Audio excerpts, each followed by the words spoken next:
Qazan sili 13 saat 10 minut. Hürmetli radyo dinləyicilər, bugün biz ataqlı Qırğız yazıcısı Şengiz Aytmatovның Malay bilan Şuraşu degan əsəri boyunca işləngan radio postanovka tapşırabız. Rollərini boshqaralar avtordan Fatih Qulbarisov, Shadron Qart, Najib G'aynullin, Sultan Rinat Tojiddin, Nasib Xan, Gavhar Kamalova, Shadronning birinchi qizi Ravza Xayretdinova, ikkinchi qizi Gulsum Isangulova, Timir yo'lchi Saparli Axtam Zaripov, rejissyori Usmon Ahmadjan, inscenirovka avtori Rim Karimov. Radio postanovka magnitofon tasmasına 60-cı yıllarda yazılgan.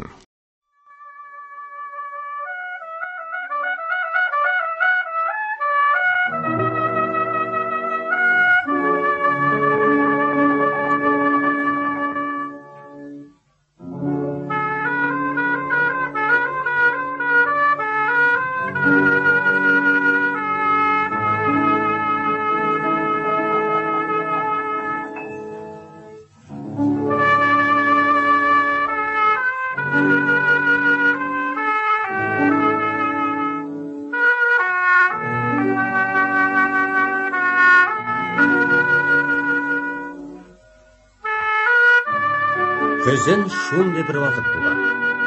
Міне күннәр солқынайып кетерге тиіш.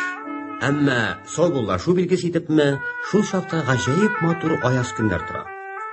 Міне бүгінде тау итәгеннән бүтін тирә-юн күренә. Үзәндәге авылларның ак йортлары да, аларны бүлгәләгән яшел бакчалар да.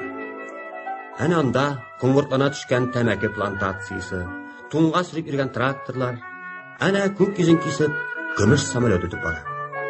Афукта, түбәнлеккә урнашкан шәһәр өстендә юка гына төтен пәрдәсе эленеп тора.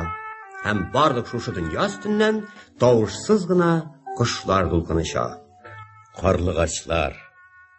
Әле иртә белән генә минутынга барган чакта карлыгачлар көтү булып телеграф чыбыкларына куналар иде. Ак күкрәкле, шатлык йөрыклы бу кошчыклар бер-берсенә янәшә озын рәт булып чыбык буйлата тезеләләрдә, кымшанмыйча тып-тын утыра бирәләр. Әйтерсең бөтенесе дәррәү кузгалып китәр өчен тиешле бер сәгатьне көтәләр. Карлыгачларның бу җыенында үзенең кырыс матурлыгы белән җәлеп итә торган ниндидер тантаналы гүзәллек бар.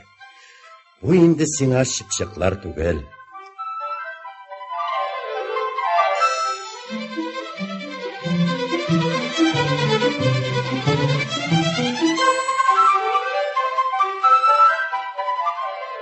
Һәм менә хәзер Шадронның күз алдында карлыгачлар очып китәләр. Үзләре җәй уздырган җир белән саубулашып, тавышсыз гына, әмма ашкынып очалар. Бары кошларның кара канатлары гына кояшта ялтырап куя. Шадрон аларның очышын бик озак күзәтеп торды. Менә алар тынып бушап калган бакча өстеннән тагын бер тапкыр соңгы мәртәбә әйләнеп үттеләр. Ир калтыранып куйды. Буталды, аннан тагын тәртипкә керде һәм зур дала ягына юл алды. Киң далада ишетелеп тыңган җыр шикелле, кошлар көтүе кичерәгәннән кичерәя, күк зәңгәрлегендә эреп югала барды. Менә ул бер ноктага үрелде. Карлыгачлар күз күрмәгән, колак ишетмәгән җирләргә ашып киттеләр. Кинәт Шадронның күңелендә инде мәңгегә дип тирән яшереп куелган әрнеткеч сагыш кабат яңарды. Бу сагыш аның күңелендә күптәннәндер иде инде. Тик әлегә Шадрон аны йөгәннәп килә иде. Бу инде күптән дөньялыктан кичкән улы, аның улы турындагы сагыш иде. Сагыш күңелне исертерлек бер дулкын булып бәрелде. Күзне яшь каплады. Карт инде бер нәрсә дә күрми иде. Ләкин ул һаман күккә карый, һәм аның өчен мәңгегә югалган, әмма аның йөрәгенә бик якын һәм кадерле булган нәрсәне юксынып, авыр сулап куя. Яшь вакыты булса, Шадрон моңаюыннан җырлап та җибәргән булыр иде югыйсә. Якында гына ишетелгән ат тайгы тавышлары Шадронны уйларыннан айнытып җибәрде. Kimdir bik şabat qatlanıp, qalq üstüne minip kileydi. Şadron anı tezgine tanıy almadı. Ul kurşol qartı saparalı bulup çıktı. Onlar bir-birsini az bileler. Kuylarda, aş meclislerindegine şaşkınları var idi. Saparalı, resin bayadır kunakka jiyingan. Onun üstünde yana bilbit şapan, ayağında yana çidik kavuş, başında tülkü tübetey, kolunda bileş saplı heybet kamşı. Assalamu alaikum Şadron. Aleyküm esselam. Nerse bir uyga kaldın? Qarlıqaşlar kitene. Karlıgaçlar? Koydalar. Gittiler indi. Kite birsinler ayda. Otun alıp kaytasın mı ney? İyi. Kışka kirek bit. Uzun kaya yol tutasın. Uluma baram. Ul bit benim Aksay'da büyük tavlar yanındaki savxozning direktörü bulup işley. Var işitkenim var Aksay turunda. Mine şunda baram da indi. Ati bir iki günga kilip gitsin el dip aytıp jibergen. Olar bit anda üzleri naşallik bolsalar da biz kartlardan başka iş kıralalar mı ney? Malayның malayı ile ne? Tuyga hazırlanırga kirek. Adat boyunca özün bilesin konaklar bir köp bulaşak. At çabışıda iştirmakçı bulam.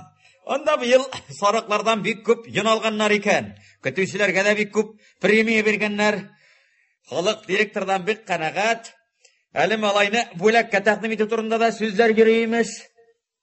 Bular barsı da әйбәт bilgili. Әмма Şadron başka нәрсә турында уйлый.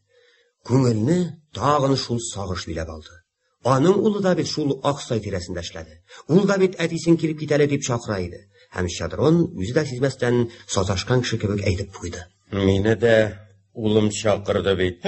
Синең улың да андамы ни? Әйе. Мин белмей дә идем әле. Бик әйбәт алай булгач, бик әйбәт. Кайда гына булсалар да, Ходай саулыкларын гына бирсен. Ярый, Şadron, хуш.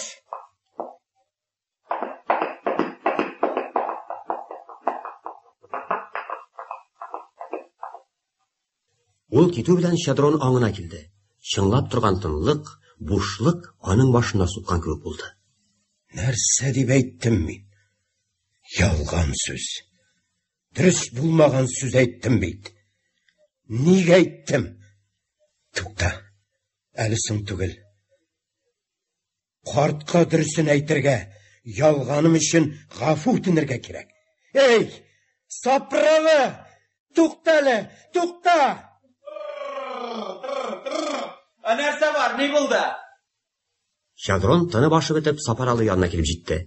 Эшнең нәрсәдә икәнен аңлатып бирмәкче иде, әмма улын тиритеп күрү теләге аңа бу сүзләрне әйтергә ирек бирмәде. Ул минем улым күптән юк инде, сугышта һәлак булды дип әйтергә басмады. Аның улы аз гына булса да, берничә минут булса да яшәп калсын иде. Сугыннан әйтер. Әйтер әле, качмас. Ни булды сиңа, Şadron? Насыбайың юкмы синең? Тәмәкесез үләм инде. Bir bulsa zinhar. Ой, башың биткере, кутны алдың бит, кутны алдың. Кая, бирүшеңме? Үзем дә беләм ул тәмәкенә галәтен. Нишләп булай кулың калтырый, тимерче? Картайдыңмы ни? Ни хәл итәсең? Сугыш елларында җитәрлек селтәндем шул кеш белән. Аннан картлык та җитте. Син гафу ит инде тоткарлавыма. Зарар юк. Зарар юк, кырдаш. Ярый, мин киттем. Хәерле юл. Сапаралының бик тиз китеп баруына һәм аңа улының үлү турында сөйләргә туры килмәвенә Şadron хәтта сөенеп тә куйды. Сапаралы киткәч, Şadron берникадәр вакыт юл уртасында уйланып торды. Аннан учындагы насбайны җиргә түкте дә үзенең арбасына таба китте. Ул башын түбән иеп, акрын гына бара. Нәрсә эшләдем мин? Картлаш. Акылдан яздым ахырсы. Şadron yol уртасында туктап калды. Уйчан күзләре белән озак итеп карлыгачлар очып киткән якка карап торды.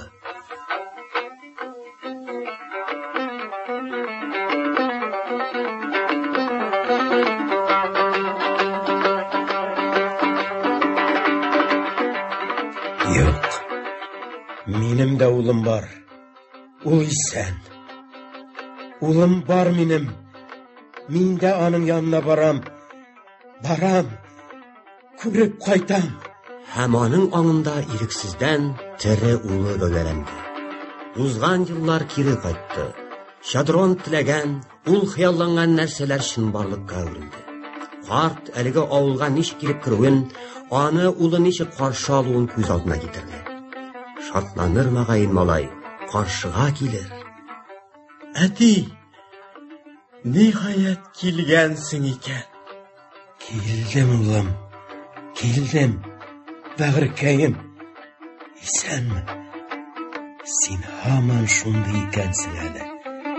Ә мин картайдым инде. Юк, әти, бер дә картаймагансың. Озак күрешмәдек бит, бары шул гына. Нигә шулай озак килми тордың? Ничә еллар үтте бит? 20 елмы, әллә күбрәкме? Бер дә сагынмадыңмы ни соң мине, әти? Сагынмаган кая? Гомерем буена сагынып яшим. Гафу ит инде. Бик күп көттөрдем. Һаман җыена алмадым. Беләсең бит, әниеңне җирләдем. Син сугышта үлеп калгач, түзмәдем мескен. Бер яткач тора алмадым. Менә бүген сине искә алып килдем, улым. Синең белән бергә яшәгән кешеләрне күреп, сөйләшин дип килдем. Син торган бу җиргә, тауларга, син сулаган һавага, син су эчкән инешкә табынырга дип килдем. Менә күрештек, улым. Нәрсә аптырап карап торасың? Үзең укыткан мәктәпне күрсәт, үзең яшәгән авылны күрсәт. Син бу авыл турында бик күп сөйли идең бит.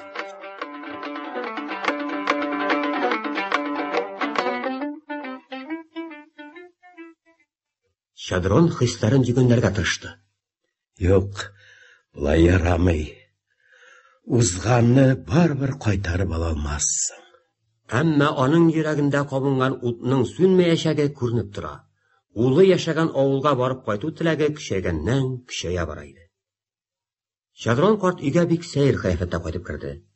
Әллә ул нидәндер курыккан, әллә борчылган.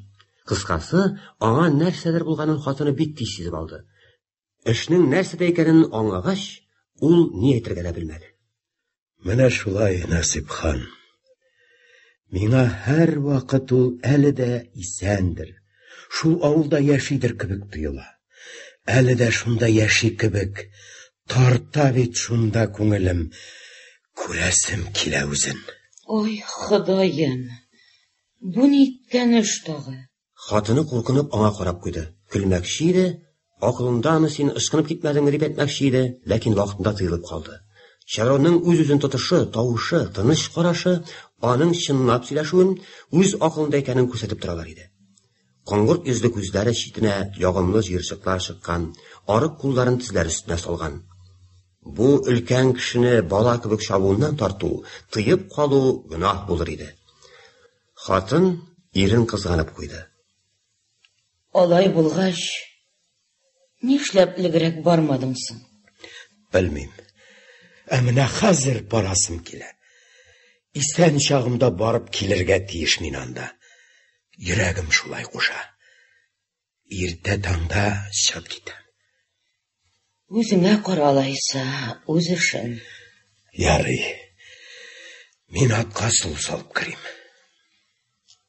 Эй, картиле. Ярар, тынычланыр, аклына килер әле. Чынлап та, нәрсә калганыңа ул таныш булмаган авылда? Нәрсә күрә ул анда?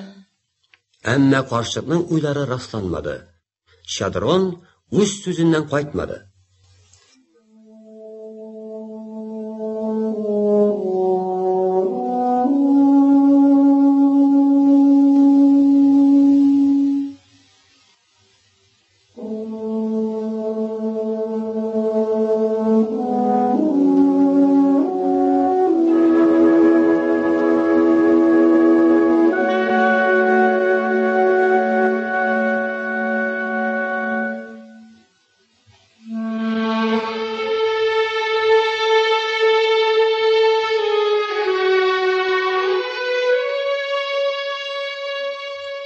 Тау битендәге авыл күптән йоклый инде.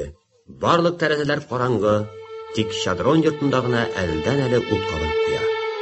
Карт үз-үзенә урын таба алмый. Төн эчендә берничә тапкыр торды, киенеп ишек алдына чыкты һәм һәр юлы атына ярты көлтә клевер ташлады. Иске клевер түгел, яңасын чабып кына алып кайтканын. Бер нәрсәне дә жәлләмәде карт. Юл капчыгына аты өчен суны да салып куйды. Бөтен төн буе әнә шулай мәш килеп йөрде. Хатыны да йокламады. Ул картына үз эше белән шөгыльләнергә кумышаламас өчен юрый йоклаганга сабышты. Ә үзе ире тышка чыгып киткән сайын авыр сулап куя иде. Картны үгетләү файдасыз. Юкса әйтер иде Насыйпхан аңа. Я уйлап кара инде, кая барасың? Нәрсә өчен дип барасың? Бала булдыңмы әллә юкса? Күләрләр генә бит үзеңнән дия иде. Әмма карчык бер сүз дә әйтмәде. Син аның туган әнисе булсаң, мине кире үгетләп маташмас идең дип әйтер дип курыктым. Аның мондый сүзләр иштәсе килми. Чөнки икенче хатын буларак, ул аның улын күргәне дә юк. Аның нинди икәнен дә белми. Шадронның беренче карчыгы үлгән иде. Насыйпхан аның икенче хатыны булды. Аңа булай да уңайсыз. Иренең шәһәрдә үз семьялары белән яшәүче ике кызы бар. Алар нишләптер бер дә кайтмыйлар. Карт белән бернинди бәйләнеш тотмыйлар. Насыйпхан моңа да үзен урынсызга гаепле сизә иде. Шадрон үзе генә бик сирәк кенә шәһәргә барган чакта алар янына килеп чыга. Алар турында ул бер нәрсә дә сөйләми. Ә хатыны сорашмаска тырыша иде. Үги ана булган кешегә мондый очракларда читтәрәк тору әйбәт. Шулай тынычрак була. Картның бүгенге гадәттән тыш мәзәк ниятенә дә ул шуңар күрәгенә килеште. Ярый инде. Бәлки кешенең сагынуы шундыйдыр. Чынлап та барып кайтсын, йөрәген бассын бер, күңелен сүндерсен. Күптәнге кайгысы җиңеләеп китәр бераз.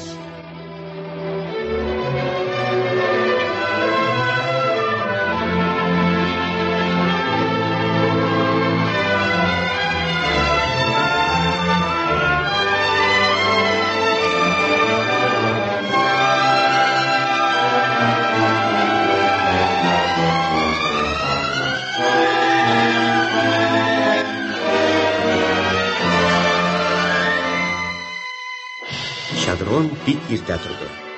Атын ияләргә чыгып китте. Аннан кереп үзенең яңа чикмәнен киде, стенада эленеп торган камчысын алды һәм урында яткан хатыры янына килде. Насыйпхан, мин китәм. Син борчылма. Иртәгә үк төнгә каршы кайтып җитәрмен. Ишеттеңме? Нишләп дәшмисең, һә? Аңла инде, улым бит ул минем. Барысын да беләм мин, әмма бер карап кайтасым килә. Күңелем тарта, аңлыйсыңмы? Син үзеңнең бүреңә генә бер карар идең. 40 ямаулы бит. Урманга утыңа бармыйсың, кунакка барасың. Менә илтер бүреңне ки. Иске бүректән бару бер дә килешми инде. Ярый. Сабыр ит. Әнә тәрәзә төбендә әзерләп куйган азыкны алып, ияр капчыгыңа тыгып куй. Кичкә кадәр ашыгырсың әле юлда.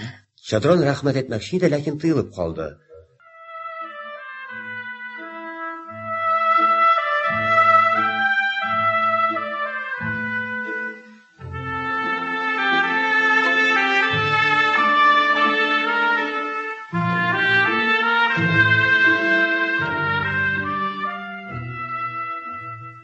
Шадрон үзенең атына утырып чыкканда, авыл йоклый иде әле.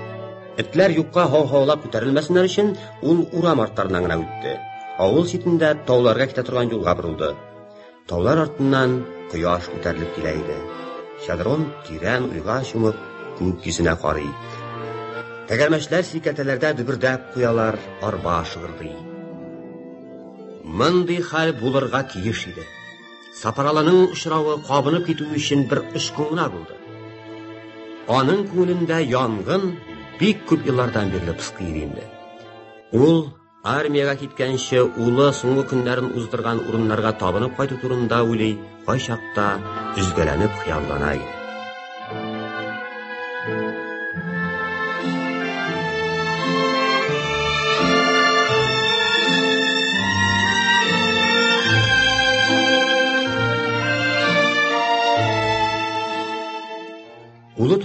уйлаганда, Шадрон аны ни өчен яратып кына калмавын, хайır яратуын ул кемдә ярата? Ә менә ни өчен тирәнтен ихтирам итүен, бала чагыннан ук аны үзенә киң, акыллы кеше итеп ихтирам итүен төшенергә тырыша иде. Ә бит улы ярыйсы гына баш кисәр бер малай иде. Шулай да ул аны ни өчен ихтирам итүенә төшенә алмады. Бирәк тә улы укытучы булганнан соң Шадрон аңа айрыуча хөрмәт белән карый. Егет шактый кайнар, үз сүзле булуына карамастан, аның белән исәпләшә, аның сүзләренә кулак сала иде. Шадронның уйлавынча, аның характеры акрынлап үз урынына утырга тиеш иде. Кешегә комачауларга, теңкәсенә тиеп өйрәтеп торырга кирәкми. Шул вакытта ул үз юлын таба. Шадрон шулай уйлый, һәм ихтимал, аның кызлары белән ачуланышуына да әнә шул сәбәп булгандыр. Хәер, бу хакта уйланудан Шадрон үзен һәр вакыт тыеп килде. Бу уй башына килүгә, ул аны сүндерә, уйламаска тырыша, чөнки бу турыда инде уйланасы күптән уйланган. Йокысыз төннәрдә дә, тимерче алачыгында да бу уй күп еллар буена чүкеш белән бергә сандалга сугылды. Учакта кызды, суда чыныкты. Һәм күңеленә ул күптән инде минем хаклы яки хаксыз булуымны бер Алла гына әйтеп бирә ала дигән фикерне беркетеп куйды. Әгәр теге дөньяда улы белән очрашырга туры килсә, ул аңа барысында ничек булган шулай сөйләп бирәчәк. Ләкин гафу итмәячәк. Юк. Хәтта теге вакытта да, шәһәрдәге кызлары аның йөзенә карап котышкыч сүзләрне әйткән чакта да ул үкенмәде. Ул чакта да Шадрон дәшми калды. Ә кызлары әлеге котышкыч вакыйга өчен аны бүгенге көнгә кадәр гафу итә алмыйлар. Бу хәл Султанны фронтка заткан көннәрдә шәһәр вокзалында булды. 1941 елның октябрендә кемдер тимерче алачыгына Шадрон янына йөгереп кирде. Тизрәк, иң ашык диде ул. Улың саубулашырга кайткан. Шадрон сөрмләнгән, утта кигән алъяпкычында салып тормыйча өенә ашыкты. Кулак төбендә әле дә тимерче сандалы чыңлавы ишетелеп тора. Ул кызу-кызу урамнан кайта, ә үзе әле һаман ышанып бетми. Армиягә алынырга улы бик яшь кебек иде бит әле. Ләкин барысы да дөрес булып чыкты. Султан кемнеңдер атына атланып, район үзәгеннән авыру әнисе белән күрешеп китәргә кайткан. Әтисеннән ул вокзалдан озатып калу өчен шәһәргә баруын үтенде. Юннәп сөйләшә һәм кирәгенчә саубулаша да алмый калдылар. Аннан вакытта шундый иде. Һәр кемнең әйтеп бетермәгән никадәр сүзләре, никадәр уйлары калды. Ул чакта халык күңелендә әйтелми калганнарны кем дә булса әйтеп бетерә алырмы икән?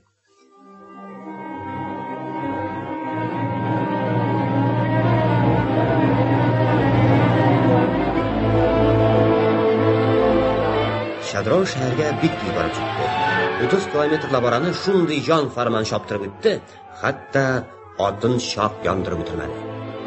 Һәм аның күзенә иң беренче ташланган, аны мингәрәләткән нәрсә вокзал алдындагы ыгы-зыгы булды. Кемнәр, нәрсәләр генә юк иде анда. Бортларына кызыл флаглар иленгән йөк машиналары, бричкалар, печән, салам салынган арбалар, җигелгән һәм иярләнгән атлар. Ә юлларда паровоз тавышлары, вагоннар шыңылдавы һәм барлык шул бергә килеп тыгылган әйберләр арасында авыллардан, шәһәрдән килеп туган халык, картлар, яшьләр, балалар. Шадрон атыннан төште. Аны беренче чыраган бричкага, башка бик кубатлар арасына бәйләп куйды һәм улын эзләп китте. Кешеләр арасыннан этелеп-төртелеп йөрде, сорашты. Мобилизацияланган сугышчылар вокзал янындагы паркта диделәр. Аларны анда аерып тоталар һәм таратмыйлар, тиздән китәчәкләр икән. Карт парк янына үтте. Анда койма эчендә колонналар тезелә, командалар сонаган тавышлар ишетелә. Шадрон аптыраган хәлдә басып тора. Кемне, ничек табасың монда? Агачлар да сафтагы кешеләрне күрергә комачаулый. Көтмәгәндә үзенә ярак түгел тавыш ишетте. Әти, кил монда. Ике кызы да аңа кул булгылар иде. Алар парк капкасы төбендә басып торалар. Алар янына үткән чакта Шадрон парк эчендәге сафларда үзенең улын күреп алды. Улы да әтисен күрде. Аңа кул булгап җылмайды. Ул ничектер сагаеп, уңайсызланып җылмайган кебек булды. Шадронга улы кызганыч булып куйды. Яшь бит әле бигрәк. Мыек та чыкмаган. Буйыгына башкалар белән бер тигез.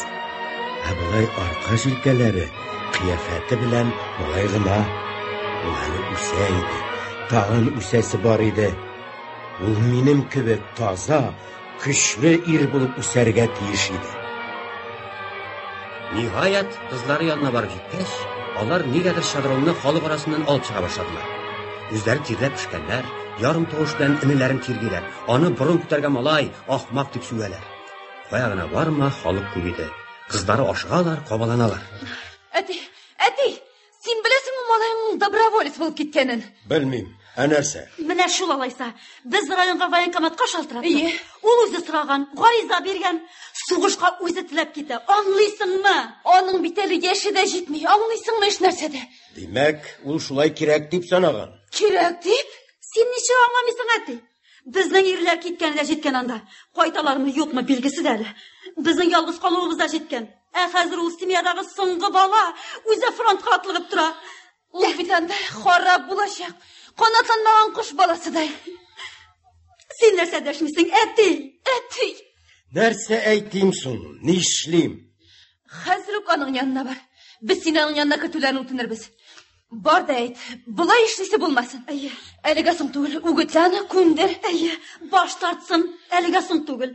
Аны син генә күндер аласың. Бар инде, әти. Бар инде. Юк, туктагыз әле, туктагыз. Ничек инде ул үз сүзеннән кире кайтсын? Үзе белән бер сафта басып торучыларның күзләренә ничек карар ул? Аның турында нәрсә дип уйларлар? Һәм соңыннан ул үзе турында нәрсә дип уйлар? Уңайсыз булыр бит. Ят булачак. Әти, нинди оят булырга мөмкин монда? Соң кемнең ни эше бар? Монда кем бил аны? Ходаем, кем аның белән кызыксына? Аның кара ул үзе турында үзе белә. Бүтән хикмәт әнә шунда. Калдыр сәнәтки. Малай гына бит әле ул. Бар инде бар. Әле вакыт үтмәгән. Әти, бар инде.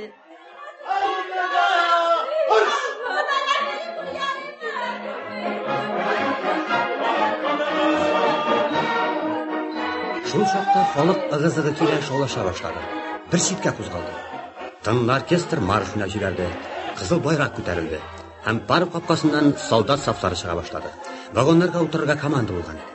Кызлары Шадронның җиңнәренә ябышып, аны ашыктыралар. Йөзләрчә тавышлар һәм музыка астында аңа кычкыралар. Әти, әйдә барык комиссар янына. Ул вокзалда. Син улыңны коткарып калырга тиеш. Әти, авыру әние без хакына барыйк. Әйт комиссарга әни турында. Әйт, ул үлем түшәгендә ята диген. Әти. Бу сүзләрне ишеткәч, Шадрон икеләнебрәк куйды. Һәм кызлары аны халык төркеме аша комиссар янына вокзалга сирәп киттеләр. Вокзал бинасына биек таш баскыч белә. Ул астан өскә кадәр тоташтан халык белән тулган иде. Кызлары Шадронны тирләгән кайнар тәннәр арасыннан, сугыш кайгысы белән томаланган йөзләрчә күзләр яныннан, бер-берсе белән аерылышучы кешеләрнең күз яшьләре, батырлыгы һәм өметсезлеге аша, барабан тавышлары һәм хәрби музыка аша, мәйдандагы солдатларның саубуллашып кычкырулары, Шадронның үз кайгысы һәм күңелендәге чиксез әрнү тойгысы аша югарыга таба сөйлиләр иде. Шадрон кызларының үз энеләренә яхшылык теләүләрен, аңа һәм бүтән семьяга изгелек теләүләрен, энеләрен үзләрен шаратуларын һәм сакларга тырышуларын белә. Әмма улының үзеннән башка аның ихтыярын буйсындыруга һәм үзлегеннән эш итү хукукыннан мәхрүм итүгә, аңарда кешелек урлыгын бетерүгә алып барулар өчен кызларына карата тирән ачу кабына бара. Алар аны кайнап торган халык төркемен аралап һаман югарыга сөйлиләр. Кайдадыр иң югары баскычта Шадрон үзенең улы атлап барган сугышчылар колоннасын күрде. Колоннаның азагында тынлы оркестр атлый. Бу эшелонга утырырга баручы соңгы группа иде. Султан кырыйдагы сафта бара. Шадрон аны шунда ук таныды һәм аның як-ягына карануын күрде. Ул халык арасыннан әтисен һәм апаларын эзли иде. Әгәр бу минутта ялынып аны алып калу өчен, аны үз-үзе каршында мәсхәрәләү, аның кешелек горурлыгын төшерү өчен әтисен комиссар янына алып баруларын белсә, Султан нишләр иде? Аннан Шадрон халык арасыннан кызыл яулыклы бер кызның йөгереп чыгуын күрде. Кыз Султанга таба ташланды. Әмма аны шунда ук читкә тибәрделәр, һәм ул Султанның кулын кысып калырга гына өлгерде. Комиссар вокзал начальник бүлмәсендә иде. Бүлмә янына килгәч, кызлары Шадронны ишеккә таба төрткәли башладылар. Бар әти, әйт. Мин аның әтисе дигем. Әниебез турында әйт. Ул уйлап җиткерә алмаган. Малай гына ул әле диген. Әйт, аны ишуланнан төшерсеннәр. Барысын да аңлатып бир. Бар инде әти. Нәрсә карап торасың? Һәр бер минуты кадерле бит. Хәрбиләр дә, гражданскийлар да үз эше белән йөгерешә иде. Аңа бер кем игътибар итмәсә дә, шадронга кешеләрдән уят булып китте. Юк, кызым, күнекмәгән мин алай, кермим. Юк, керерсең. Әгәр кермәсәм, без үзебез керәбез. Үзебез башкарып чыгабыз. Әйдә. Керәсе булмагыз, кермәгез. Шадрон аларны кулларыннан эләктереп алды һәм чыга торган ишеккә өстерәп китте. Ул аларны котышкыш көч белән әлеге баскыч һәм халык төркеме аша кире түбәнгә сөйрәп алып төште. Һәм шул чакта ул алардан әлеге котышкыч сүзләрне ишетте. Син үз улыңны үлемгә куасың. Син безгә әти түгел. Әйе, син безгә әти түгел. Йөзе агарган Шадрон кысылган кулларын ычкындырды, кызларын җибәрде. Аннан сүзсез генә борылды да, кешеләрне этә-төртә мәйданга ташланды. Ул улы белән саубуллашып калырга ашыга. Мәйдандагы тыгыз халык урманын аралап, перронга, эшелонга тирә торган урынга йөгерде. Ләкин анда кертмиләр иде инде. Перронда халык массы сайкала, тынлы оркестр гөрли. Анда кеше аяк басарлык урын юк иде. Перрон рәшәткәсенә китереп кысыртланган Шадрон башлар диңгез аша чиксез озын составның кызыл вагоннарына карый. Sultan улым, мин монда. Иштәсеңме мине? Ул рәшәткә аша кулларын югары күтәреп кычкыра. Ләкин кая ул? Кычкырып синең тавышың ишетелмәми анда. Рәшәткә буенда торган тимер юлчы аңа сорау бирде. Синең атың бармы, абзый кеше? Әйе, бар. Сортировка станциясының кайда икәнен беләсеңме? Беләм, әнә теге якта. Алайса менә нәрсә ди кеше. Атыңа атланда син шунда чап. Өлгерерсең. 5 километр шуннан ары юк. Ишелан анда 1 минутка тукталырга тиеш. Анда улың белән саубулашырсың. Ләкин кызурак чап. Ай, рәхмәт төшсен. Бар инде, торма инде, бар, тизрәк. Шадрон үз атын тапканчы майдан буйлап чабып йөрде. Ул бары тик бер тарту белән йөгән тизгәнен шишкәнен, аягын үзәңгегә куйганын, атына камчы белән сыдырганын һәм илә төшеп тимер юл буендагы урам буйлап чабып киткәнен хәтерли.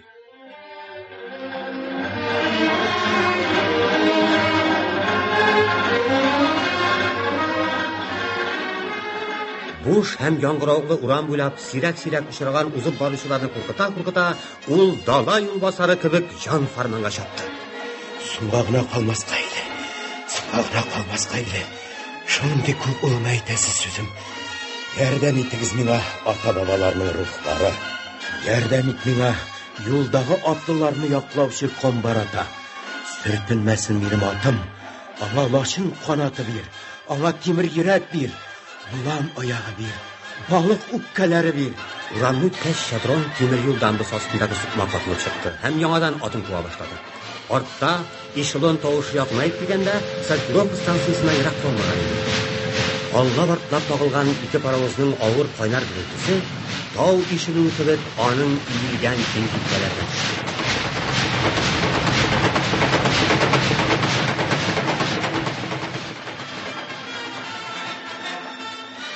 Эшелон җан фарман чапкан Шадронны узып бара. Аның аты талчыга төште. Ләкин ул барып өлгерергә тиеш. Тик эшелон гына туктасын. Сортировка станциясына инде ерак калган. Поезд бәлки туктамас дигән курку аны Алланы искә төшерергә мәҗбүр итте. Я кудрәтле Алла, әгәр син чынлап та бар икәнсең, туктат бу эшелонны. Ялварып сорыйм, туктат эшелонны.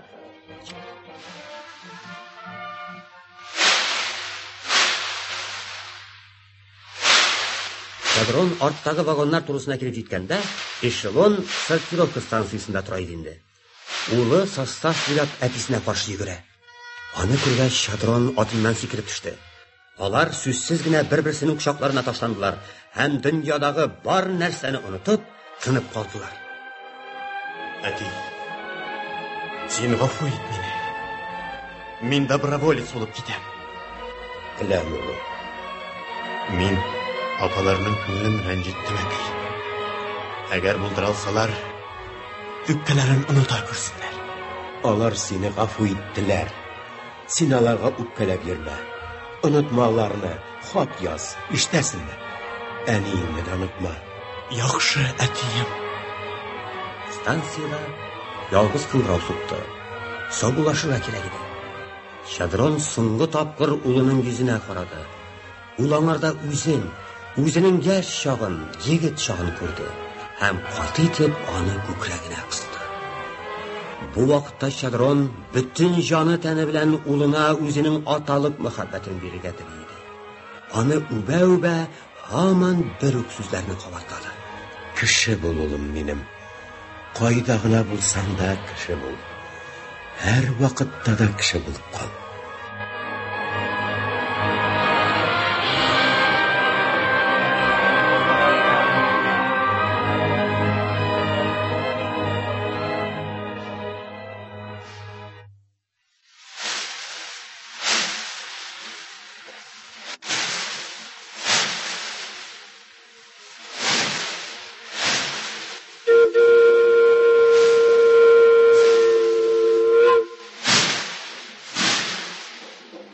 Vagonlar qalqanib qoldi.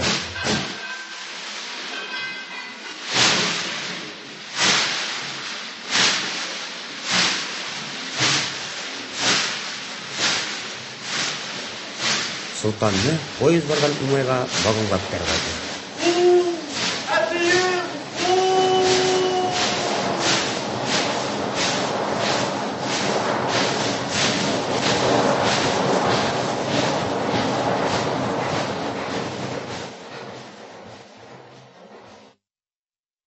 Şadron qullarini solindirdi. Ondan burildi, ham otining terlagan qaynar yollarına boshini qo'yib, o'ksib yig'lab jibardi. Ul otining mo'ynini quchoqlab jilay, ing boshlari shunday qoti silkina, oning qayg'isining og'irligi ostida oti oyoqlarini oralab bosib qo'ya. Şadron yonidan so'zsizgina temir yo'lchilar o'zib ketdilar. Olar bu kunlarda kishilarning ne ishon jilaganlarini bilalar edi.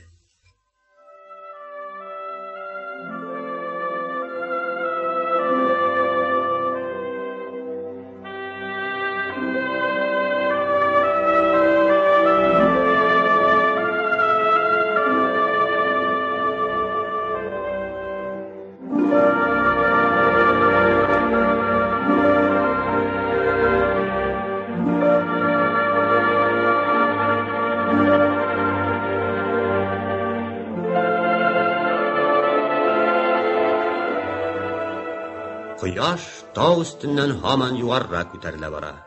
Tagarmashlar odatdagi shasikatalarda dugurdab qo'yalar. Or boshig'irdi. Şadron o'shan qarash bilan ko'k yuzini qoriy. Ham ningidir ko'ngilga yoqin ham qadrli, ammo oning uchun mangiga yo'lgan narsani yo'qsinib og'ir sulab qo'yar. Ota uli armiyaga ketgancha so'nggi kunlarini uzdirgan o'rinlarga tobinib qaytirga borar. Uli fatirda turgan ovshining ismini ne qadar tirishsa-da xatirina tushira olmadi. Bari tik oning yaxshi kishi bo'lganin, ulani yaratganini bilaydi. Hozir unga ehtimol 70 tirasidir. Esanmikan ul? O'ldimikan? Ul bek yoshgina Şadron qo'noqqa kelsin, Birkut bilan ovga chiqarmiz deb aytib jibaraydi. Esanmikan ul Birkut? Birkutlar uzoq yashlar bitolar. Ulining fatir xo'jasi turunda o'litirg'ash Şadron o'zi uchun tag'in bir nafaslar topdi. Ayye, men borga tegish ul kishi yanına. O'lgan bo'lsa ruhina duo qilirga. Esan ekan, onun qo'lini qisarga. O'g'lim turunda qayg'urtuv uchun rahmat aytirga tegish. O'g'lim bilan birga ishlagan kishilarga bosh yerga, shundag'i yerga, tog'larga, ul sulagan havoga, ul ichgan sularga tog'nirga tegish.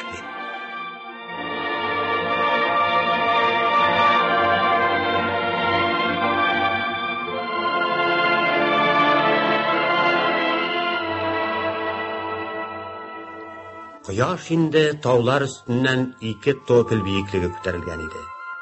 Şadron kishi torloqni o'tib, qorli tog'larga qadar borib tutashgan qalquli o'zan kengligine kelib chiqdi. Oning tini qisildi. Mana shu yerlarda bitindi oning uli yashagan.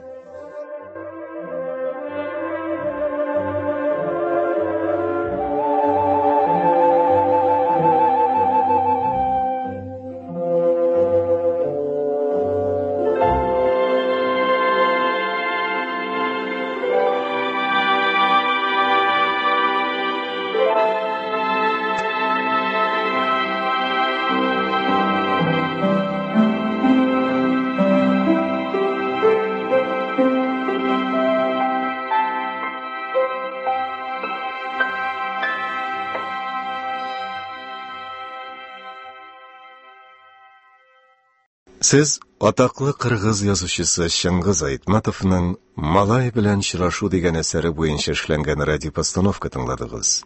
Инсценировка авторы Рим Каримов. Радиопостановка магнитофон тасмасына 60-нчы елларда язылган. Рольләрне башкардылар. Автордан Фатих Кылбарисов, Шадрон карт, Назип Гайнуллин, Султан, Ринат Таҗетдин, Насип хан, Гаухар Камалова, Шадроның беренче кызы Рауза Хайретдинова, икенче кызы Гөлсем Исангулова, тимер юлчы Сапарлы Ахтам Зарипов. Режиссеры Госман Ахмадҗан. Әдәби тапшыруыбыз шушының белән тәмам.